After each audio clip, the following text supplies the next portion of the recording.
Հրապարակ թերթը գրում է, որքան մոտենում է իշխող կուսակցության համագումարը, այնքան ՔՊԱ-ականները լարված ու նյարդային են դառնում։ Մանավանդ վարչության անդամի թեկնածուները։ Համագումարին ընտրվելիք նոր վարչության անդամները կարելի է ասել ապահովագրելու են իրենց հաջորդ ընտրություններին ցուցակում կայուն տեղի եւ հետագայում էլ պաշտոնի կամ մանդատի տեսքով։ Հետևաբար կյանքի ու մահվան հարց է դարձել քաղաքացիական պայմանագրի վարչության ընտրություններին հնարավորինս շատ ձայն հավաքելը։ Թերթի տեղեկություններով հատկապես անհանգիստ են առանցքային կուսակցականները, որոնց Փաշինյանը կարելի ասել չի ցանկանում տեսնել նոր վարչությունում։ Նա հակված է երիտասարդ ու հնազանդ կադրերով փոխարինել կուսակցության վետերաններին։ Ասում են, որ առաջին շարքերում են Ազգային ժողովի նախագահ Ալեն Սիմոնյանն ու Երևանի քաղաքապետ Տիգրան Ավինյանը։ Տիգրան Ավինյանի հարցում Փաշինյանը միշտ է զգուշավոր եղել, նա անհնազանդներից է, իսկ Ալեն Սիմոնյանի հարցում ՔՊԱ-ականները դժվարանում են ասել, թե ինչով է առաջնորդի ոչ բարեհաճությանն արժանացել, չէ՞ որ անմնացոր ծառայել է նրան։ Գրում է թերթը։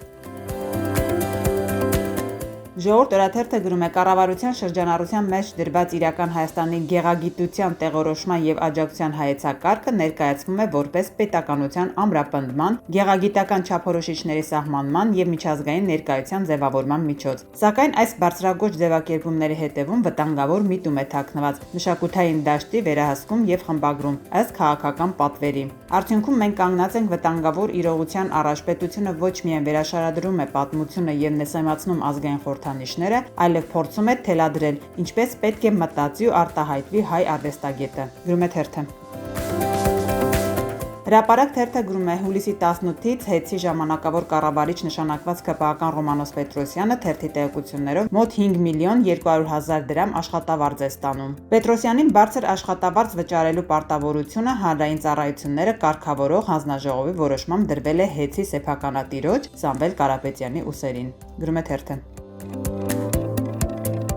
Ժողովուրդ օրաթերթը գրում է, իշխանությունները չեն նահանջում եկեղեցու եւ կաթողիկոսի հարցում։ Թերթի տեղեկություններով կաթողիկոսի հեռացման հարցի մասամբ երկրորդ պլան մղված լինելու փաստը կապված է իշխանությունների համար թիվ 1 հարց դարձած քաղաքացիական պայմանագրի նոր վարչության ընտրություններով։ Իդեպ թերթի տեղեկություններով Փաշինյանն արդեն հստակ դիրքորոշում ունի Տեր Արամ Քահանա Ասատրյանի հալածանքի առնչությամբ ու պատրաստ է նրան ամեն կերպ կաթողիկոսի գահին հասցնելու։ Գրում է թերթը։